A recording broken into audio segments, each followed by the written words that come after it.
पवित्र बाइबल का वचन पढ़े और सुने जाने पर प्रभु यीशु मसीह आपको और आपके परिवार को आशीष दे। पवित्र बाइबल यहेजकेल की पुस्तक का 29 अध्याय वचन 1 से 21 यह कहता है। वचन 1 10वें वर्ष के 10वें महीने के 12वें दिन को यहोवा का यह वचन मेरे पास पहुंचा। वचन 2 हे मनुष्य के संतान, अपना मुख मिस्र के राजा फिरौन की ओर करके उसके और सारे मिस्र के विरुद्ध भविष्यद्वाणी कर। वचन 3 यह कह, परमेश्वर यहोवा यों कहता है, हे मिस्र के राजा फिरौन, मैं तेरे विरुद्ध हूँ। हे बड़े नगर, तू जो अपनी नदियों के बीच पड़ा रहता है, जिसने कहा है कि मेरी नदी मेरी निज की है और मैं ही ने उसको अपने लिए बनाया है।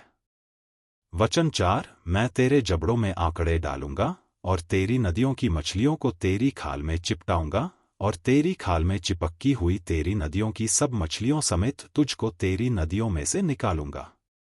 वचन 5 तब मैं तुझे तेरी नदियों की सारी मछलियों समेत जंगल में निकाल दूंगा और तू मैदान में पड़ा रहेगा, किसी भी प्रकार से तेरी सुधि न ली जाएगी। मैंने तुझे वन पशुओं और आकाश के पक्षियों का आहार कर दिया है। वचन 6 तब मिस्र के सारे निवासी जान लेंगे कि मैं यहोवा हूँ। वे तो इस्राएल के घराने के लिए नरकट की टेक ठहरे थे। वचन 7 जब उन्होंने तुझ पर हाथ का बल दिया तब तू टूट गया और उनके पखौड़े उखड़ ही गए, और जब उन्होंने तुझ पर टेक लगाई तब तू टूट गया और उनकी कमर की सारी नसें चढ़ गई। वचन 8 इस कारण प्रभु यहोवा यों कहता है, देख, मैं तुझ पर तलवार चलवा कर तेरे मनुष्य और पशु सबों को नाश करूंगा। वचन 9 तब मिस्र देश उजाड़ ही अजाड़ होगा और वे जान लेंगे कि मैं यहोवा हूँ। उसने कहा है कि मेरी नदी मेरी अपनी ही है और मैं ही ने उसे बनाया। वचन 10 इस कारण देख, मैं तेरे और तेरी नदियों के विरुद्ध हूँ और मिस्र देश को मिग्दोल से लेकर सवेने तक वरन कूश देश के सिवाने तक उजाड़ ही उजाड़ कर दूंगा। वचन 11 40 वर्ष तक उसमें मनुष्य व पशु का पाँव तक न पड़ेगा और न उसमें कोई बसेगा। वचन 12 40 वर्ष तक मैं मिस्र देश को उजड़े हुए देशों के बीच उजाड़ कर रखूंगा और उसके नगर उजड़े हुए नगरों के बीच खंडहर ही रहेंगे। मैं मिस्रियों को जाति जाति में छिन्न भिन्न कर दूंगा और देश देश में तितर बितर कर दूंगा।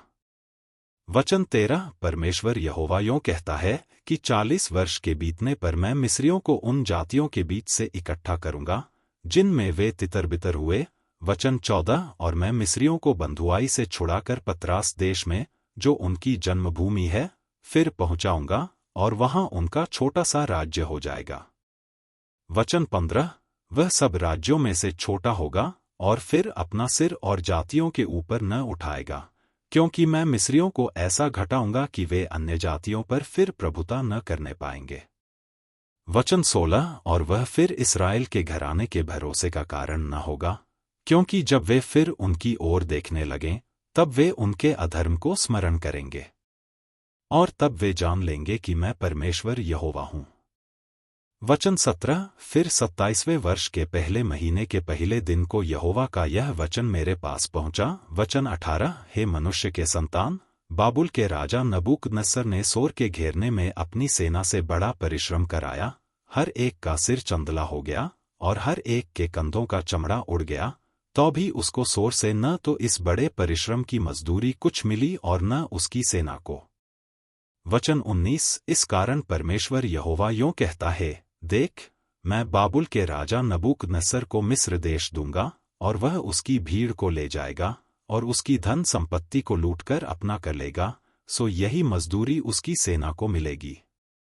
वचन 20 मैंने उसके परिश्रम के बदले में उसको मिस्र देश इस कारण दिया है कि उन लोगों ने मेरे लिए काम किया था, परमेश्वर यहोवा की यही वाणी है। वचन 21 उसी समय मैं इस्राएल के घराने का एक सींग उगाऊंगा और उनके बीच तेरा मुंह खोलूंगा और वे जान लेंगे कि मैं यहोवा हूँ। यदि आप विश्वास करते हैं तो यह वचन सभी विश्वासियों को भेजें और इस चैनल को प्रभु यीशु मसीह के नाम से सब्सक्राइब करें और आशीष प्राप्त करें। धन्यवाद।